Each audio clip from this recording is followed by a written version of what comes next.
राधे राधे, जय माता दी। आइए आप सबको छठ माता का गीत सुना रही हूँ। गीत अच्छा लगे तो लाइक कमेंट करिएगा। कथिए के नैया ये माला कथु करुआर। अरे कथुए के नैया ये माला कथु करुआर।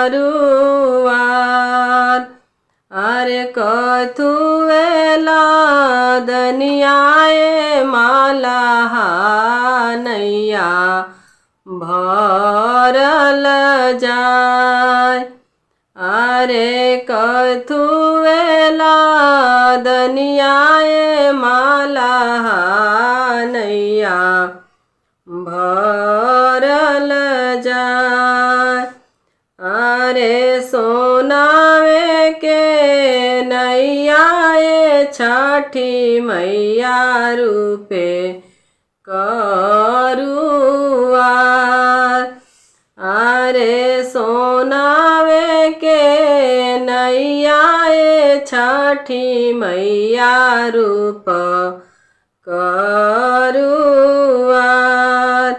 अरे नारियर लादनिया ये छठी मैया नैया बोझली जाय।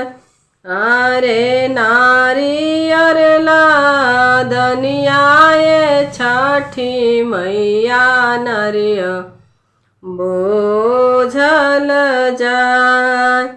अरे कथुए के नैया ये माला कथु करुआर।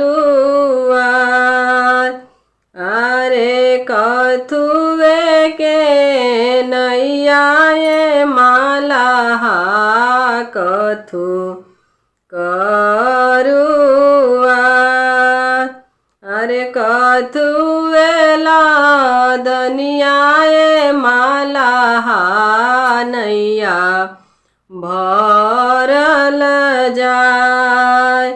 अरे कथुए लादनिया ये माला नैया भरल जाय।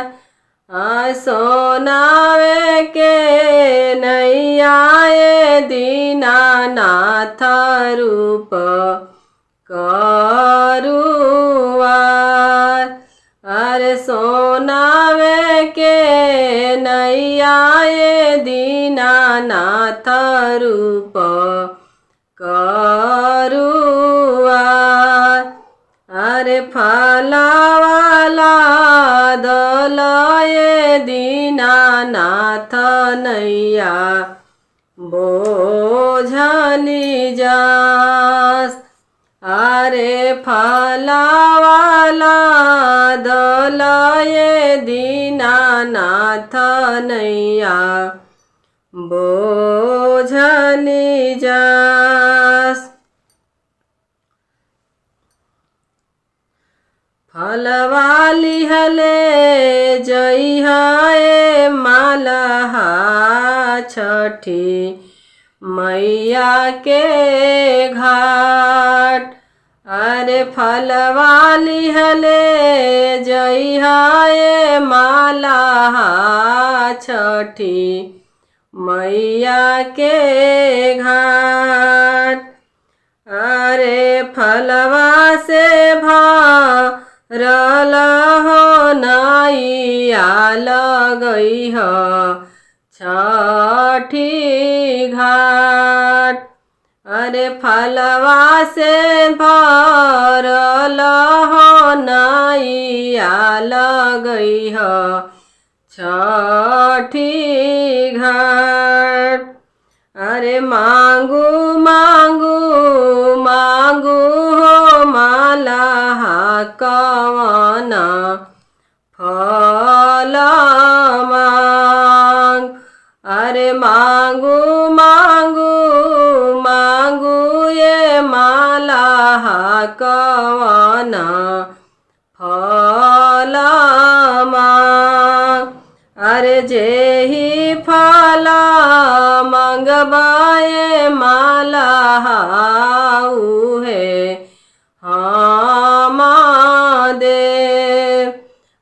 जेहि फला मंगवाए माला उहे हम दे। हाथ जोड़ी बोले हो माला सुनी भगवान।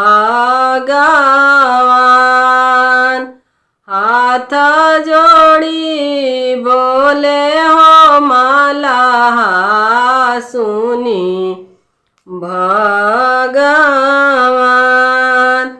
अरे सब धना बाटे हो दीनानाथ घर हमार। अरे सब धना बाटे हो दीनानाथ घर हमार। अरे कही बालकवा के बिना घर वायान्हार। अरे कही बालकवा के बिना घर वायान्हार। अरे जानी कल्पा मलहा बेटौआ होख जानी उदास। अरे जानी कल्पा मलहा बेटौआ होख जानी उदास। अरे तोहारी नियवा के देबो गजाधर जैसन पूत। अरे तोहरे नियवा के देबो गजाधर ऐसन पूत।